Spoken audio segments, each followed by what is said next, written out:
Hey folks, it's Grant over at Local Corn Farms. I'm back to doing some videos here in Southeast Louisiana. We just got tired of the heat, and to be honest with you, I don't want to take any videos while I was sweating anymore. So we're starting to cool down.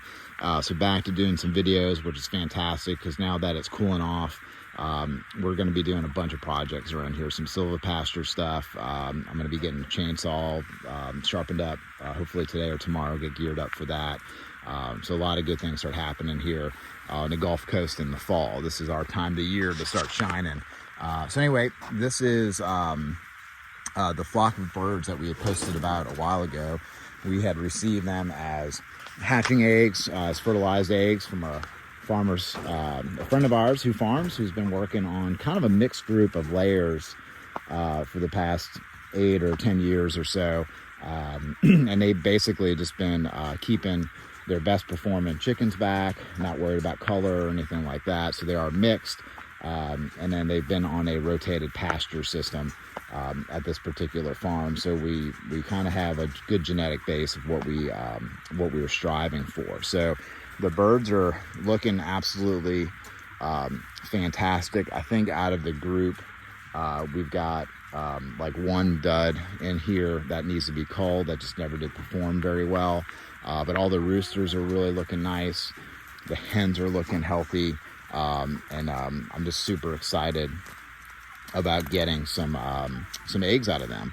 So what we're doing here is that we're not putting them on pasture right away now that they're this size like we normally would, because we need to get hatching eggs out of this group in order to pay off our investment of getting the hatching eggs shipped in and buying the incubator and doing all the things that we did do. So we're going to keep this group in here in this deep litter hoop house, fully protected from predators, until we fill up the incubator one time.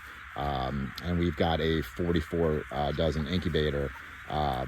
Once we fill it up one time with large hatching eggs, then we're going to go ahead and move them out on pasture, depending on weather, right? So we're gonna kind of like play that by ear a little bit. Worst case, we may incubate 2 batches of eggs from this crew, and then once we get those eggs locked up in the incubator, then I know that the investment of us doing this whole project this spring is gonna start paying for itself off fairly quickly. So a couple of things I wanted to point out in here. We just got gifted a bunch of mulch from a right-of-way clearing, so that was like perfect timing for this. If we weren't using this type of mulch, we'd be using some other type of carbon in here. We are in the composting business that you may have picked up from some other videos. One thing that we take in seasonally is blue crab shells. So we put out some composted crab shell here. They'll go through and they'll peck at this stuff. So we keep them, with a bunch of this stuff right now. And then we also got done spreading a bunch of oats. So you can see coming in here, we just spread out about 10 gallons of whole oats in here. And we do that for a couple of reasons. We actually gave them mulch today. We didn't really need to, but I want to keep the birds fully occupied and scratching, because as the hens start kind of cycling, I think the roosters are going to start kind of like maybe battling it out a little bit. So far, we've had very calm roosters in here. We do have a good solid rooster to hen ratio right now, but I want to keep them fully occupied mentally, so that way they're not fighting or aggravated. So we've got we put the 10 gallons of oats in here. We're going to keep putting oats in here and throwing them out, because that's what they're obsessed. They love pecking oats out of bedding. And so side note, whole oats, there is the thing with whole oats actually being really good for their digestive system, kind of flushing out potential adult parasite worms in their intestinal system. So that is a side benefit of oats. So don't quote me on that. I'm not saying that it 100% does, but that is a thing. But the oats are giving them entertainment, keeping them occupied, lowering their stress level. And of course, they're getting a nutritional value out of the whole oats too. So they're kind of like 5 reasons to spread whole oats out in your bedding. And they're helping stir up the bedding, stirring their manure into the bedding, locking up all that nitrogen, and kind of keeping it a little bit more sanitary in here too. So they keep turning the whole floor in here. So a whole lot of reasons to throw out the whole oats in here for sure. We've got them on free choice layer feed right now. We put 4 boxes in here. So we've only got, we've got 8, we've got like 18 holes right now. We may add some more later. They're still a couple weeks away from laying. So we just threw these little boxes in here. I think that's the skinny on this group. Yeah, so we're going to keep them secured in here from predators until they give us 1 to 2 incubator fulls of eggs. They're super happy, and then once we get a good amount of eggs from them, they're going to be going out onto pasture. And then what we're going to start doing is keeping an eye on hens that we want to keep for the next gen, and then we're going to actually cull a bunch, or actually just use these for layers until they're done with their laying life. And then the ones that we keep, we're actually going to start building a breeding flock of our favorite birds.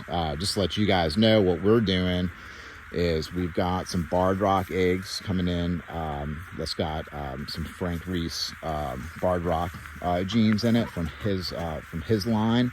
So we're going to be getting those barred rock hatching eggs coming in next month, so we can get some roosters and some hens out of it.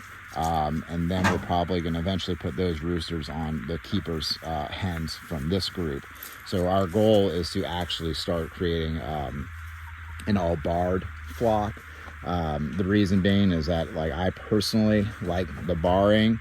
As some of you may have seen with the zebra stripes painted on the cow, there is something to the barring effect with potentially throwing off predators, insects, insect-based parasites. So that's something that we like. Some people think it's kind of bullshit, but I don't care, because I really personally like the barring. And then we're going to start working on just having a homogeneous barred group here from this. We're not going to, die by that. If it's a really good hen, we're going to keep her for eggs. So it's not like, barred or we're getting rid of you. It's going to be, barred is just going to be another check to put next to a hen or to a rooster to keep them. And so our ultimate goal here is to create a barred dual purpose bird that does well on the Gulf Coast. So that is the goal of our breeding program for what we're doing here. And so I'm super excited about it. We've got a huge head start by getting this group of birds. We'll have another bigger head start by getting that heritage line of barred rock.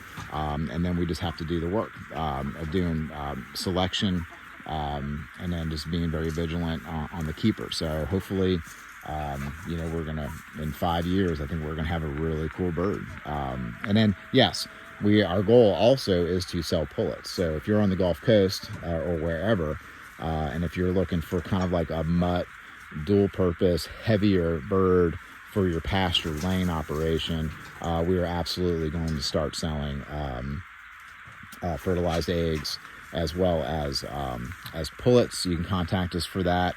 After we get the hatching eggs in next month on those barred rocks, and we get those birds in, then we're going to do the NPIP blood test, and so we're all good to go with that. So we're not carrying anything weird.